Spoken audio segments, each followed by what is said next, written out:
Bonjour à tous, je vous propose d'explorer donc la troisième carte mentale concernant le chapitre sur le système cardiovasculaire, carte qui concerne le cycle cardiaque. Voici la carte mentale en question avec ses 6 branches et nous allons nous intéresser à la troisième branche portant sur le cycle cardiaque. Donc nous pouvons déjà souligner le fait que lors d'un cycle cardiaque, plusieurs phénomènes vont s'enchaîner. Les phénomènes électriques vont avoir lieu dans un premier temps. Ce sont les phénomènes de dépolarisation et repolarisation, lesquels vont pouvoir enclencher des phénomènes mécaniques, donc contraction, relaxation, on parlera de systole et de diastole pour le cœur. Puis des phénomènes hémodynamiques vont ensuite s'enchaîner, c'est-à-dire des changements de pression et de volume au niveau du cœur.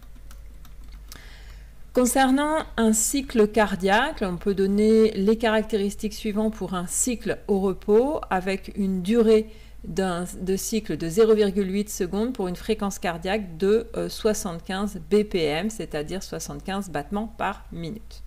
Alors voici les phénomènes qui se produisent sur 0,8 secondes.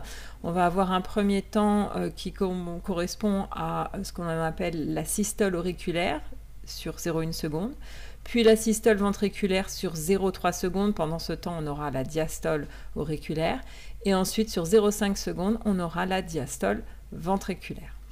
Commençons avec la phase de systole auriculaire sur 0,1 seconde.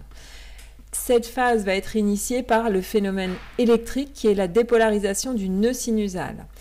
Donc cette excitation va se propager aux oreillettes. On va observer la dépolarisation des oreillettes qui va se matérialiser du reste sur un électrocardiogramme par une onde P. Suite à ce phénomène électrique, on observe le phénomène mécanique, c'est-à-dire la contraction des oreillettes, autrement dit la systole auriculaire. Cette contraction va être à l'origine d'une augmentation de la pression dans les oreillettes. Les oreillettes vont donc pouvoir propulser le sang vers les ventricules voisins à travers les valves auriculo-ventriculaires qui sont déjà ouvertes. Cette contraction va ajouter 25 ml de sang aux 105 ml qui sont déjà présents dans les ventricules, si bien que l'on se retrouve avec 130 ml de sang dans les ventricules, c'est ce qu'on appelle le VTD ou volume télédiastolique. On passe ensuite à la phase de systole ventriculaire, donc qui dure 0,3 secondes. Cette phase est initiée par la dépolarisation du nœud septal, puis le passage en particulier de l'excitation vers le faisceau de His et le réseau de Purkinje. Donc ces événements vont être à l'origine de la dépolarisation des ventricules, ce qui se matérialise par ce complexe QRS au niveau de l'électrocardiogramme. Ces phénomènes électriques vont entraîner le phénomène mécanique, c'est-à-dire la contraction des ventricules, c'est donc la systole ventriculaire. La pression va donc augmenter dans les ventricules, alors elle augmente jusqu'à 120 mm de mercure dans le ventricule gauche, plutôt jusqu'à 25-30 mm de mercure dans le ventricule droit. Cette augmentation de la pression va être à l'origine de la fermeture des valves auriculo-ventriculaires, qui est ce qu'on appelle le premier bruit du cœur, le bruit B1, qui va pouvoir s'entendre à l'auscultation. Ensuite, donc ces valves étant fermées, les sigmoïdes étant fermés, il va y avoir 0,05 secondes de contraction dite isovolumétrique. Les ventricules sont donc isolés car les valves sont closes, donc le volume ne change pas, mais la pression augmente. La pression en augmentant va être à l'origine donc de l'ouverture des valves sigmoïdes. À partir du moment où les sigmoïdes sont ouvertes, le sang va pouvoir être propulsé dans les artères. Donc cela dure à peu près 0,25 secondes. C'est ce que l'on appelle l'éjection ventriculaire. Il y a donc 80 ml de sang propulsé dans les artères. C'est aussi ce que l'on appelle le volume d'éjection systolique. Au final, il reste dans les ventricules 50 ml de sang. C'est ce qu'on appelle le VTS ou volume télésystolique. Alors, on peut noter que pendant cette phase, pendant ce temps, les oreillettes vont se repolariser. L'onde ne va pas se voir puisqu'elle est masquée par le complexe QRS. Et donc, suite à la repolarisation des oreillettes, on observe la relaxation des oreillettes, ce que l'on appelle la diastole auriculaire. On arrive donc sur le troisième temps, donc la phase de diastole ventriculaire sur 0,5 secondes. On a donc un premier phénomène électrique, la repolarisation des ventricules, que l'on peut détecter avec un ECG, c'est l'onde T.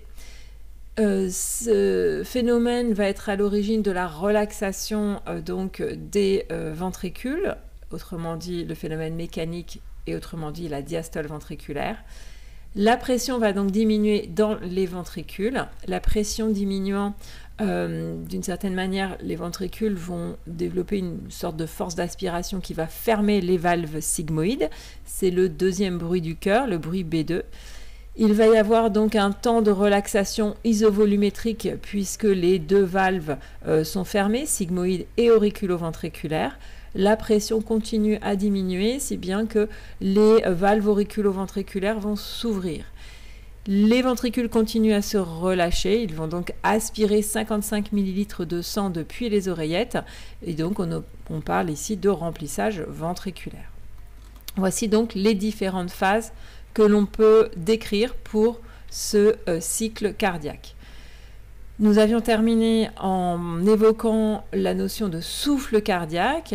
Nous avons défini les souffles comme correspondant à des bruits que l'on peut entendre à la place de silence, qui sont normalement présents. Et nous avons souligné le fait que les souffles cardiaques peuvent être dus soit à un rétrécissement valvulaire, ce que l'on appelle une sténose valvulaire, soit à une insuffisance valvulaire, c'est-à-dire la valve qui devrait être hermétique et qui ne l'est pas. Nous avions fait un dessin illustrant ce qui se passe dans le cœur gauche. On peut effectivement, on avait pris le cas donc dans un premier temps d'un souffle systolique, c'est-à-dire un bruit que l'on va entendre au moment justement de la systole ventriculaire, c'est-à-dire un bruit que l'on va entendre au moment où on sent la pulsation du pouls. C'est la raison pour laquelle on dit qu'il est contemporain du pouls. Ce souffle systolique peut s'expliquer donc au niveau du cœur gauche par un rétrécissement aortique ou une insuffisance mitrale.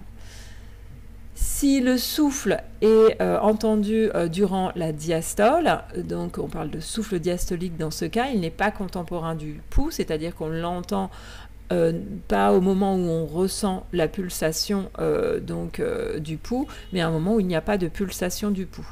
Dans ce cas-là, on va expliquer ce souffle soit par un rétrécissement mitral, soit par une insuffisance aortique, comme expliqué sur le schéma. Voilà, donc nous avons fini de présenter cette partie du cours, le cycle cardiaque.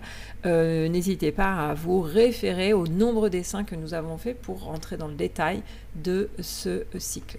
Donc je vous dis à bientôt pour la prochaine carte mentale qui va explorer le débit cardiaque.